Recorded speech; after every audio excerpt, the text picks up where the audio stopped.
Shaw, and on today's topic, we'll be talking about how to save money, get the most impact for the results, for the efforts that you put in. So, first of all, who am I? I'm a real estate investor, stock, bond, and author. Remember to subscribe and smash the like button, it really helps to support the channel. What to expect from this channel? Well, essentially, what I'll be talking about is personal finances, personal success, and day to day finances. Posting on a daily basis, except on weekends. I have two kids and a wife that is about 7 months pregnant. So it's pretty much impossible for me to post on weekends. So where does most of your money go? Well, it goes into your house, your rent, your car, transportation, and food.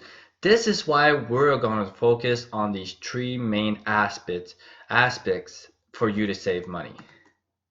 First of all, let's look at house slash rent living expenses. How can you save money on your living expenses?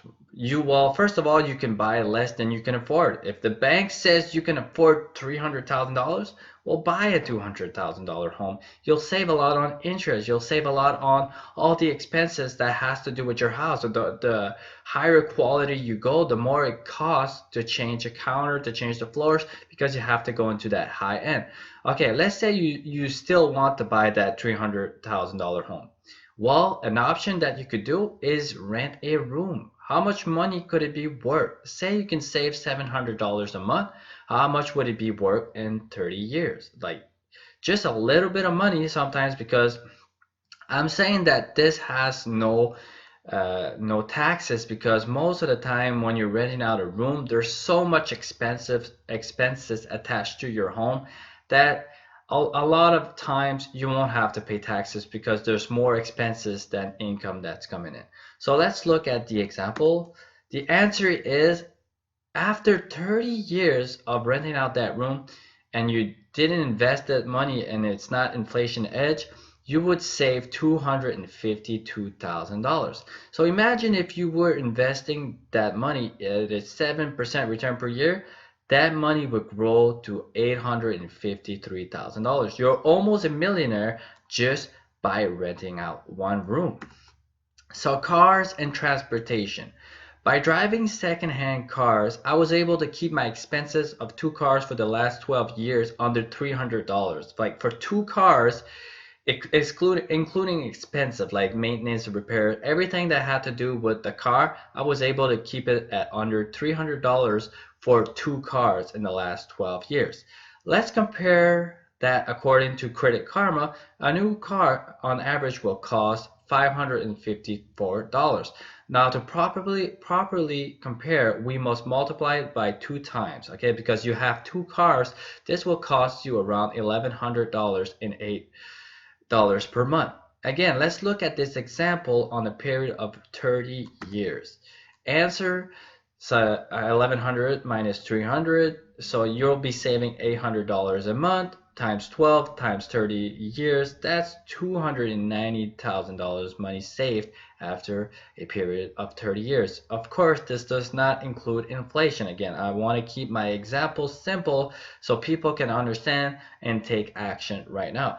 Again, let's look at this example. If the money was saved and invested at 7% compounded interest per year, I use my financial calculator. So this amount again brings you to almost $1 million. Now let's look at the last thing that I wanted to talk about is food. Let's compare home cooked food to the cost of going out to restaurants.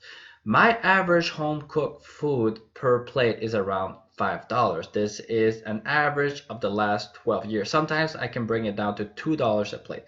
This depends on many factors: how much you eat, the cost of groceries in your city, etc.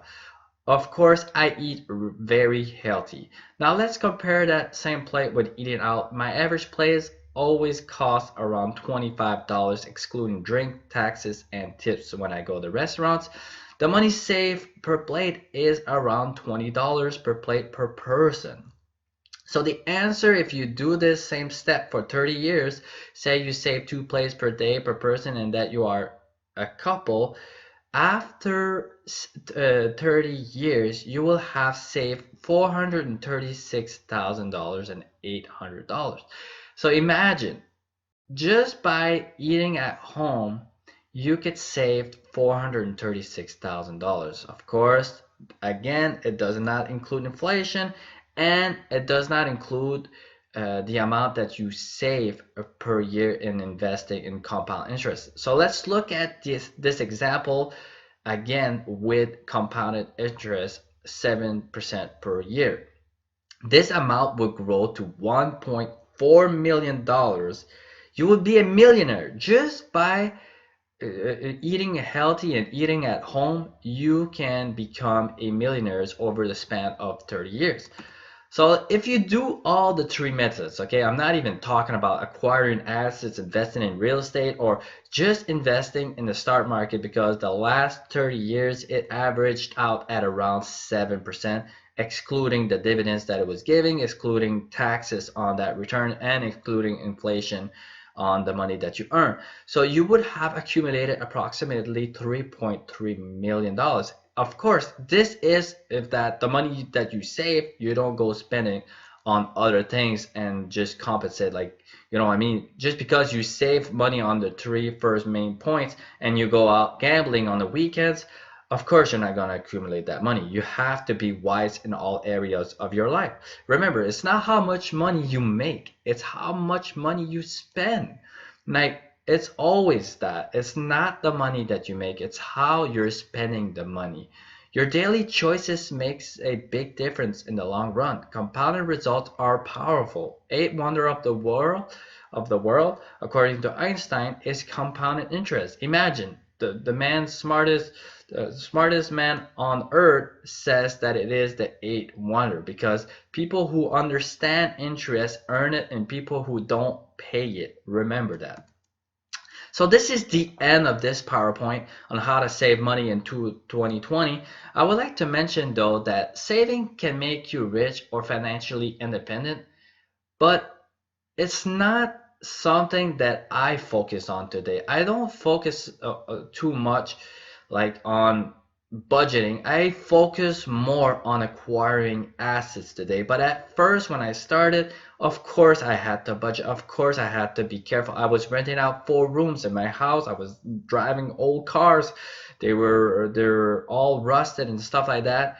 But what I want to mention is that this is a channel of millionaires knowledge. I want to bring you to an abundance mentality and not a scarcity mentality, because when you focus too much on saving, you're not focusing on producing and giving the world more value. And I really want you guys to be happy, and I want you guys to go out there and produce more, give more, and share that abundance. Because when you're acquiring assets, you're essentially, like say for real estate, you're giving somebody value, because somebody can live in that place. You can make it nicer, you can rent it out for a higher price, and everybody's happy in that equation. While when you're cutting down on expenses, somebody has to lose for you to win. So of course this can make you a millionaire, but at the same time it has impacts to people around you. And I really wanted to mention that, because it's not something I wanted to talk about. I didn't want to talk about savings. I didn't want to go in that avenue,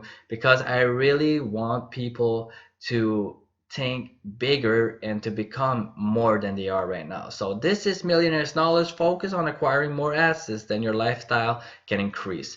Thank you. Have a nice day. And remember to subscribe. Feel free to share. Feel free to comment if you think something I missed, or you don't agree with the information that I gave. I'm very open to receive any critics or any information that you guys think I could improve, do, and anything like that. So feel free to share. Feel free to subscribe. Thank you. Have a nice day.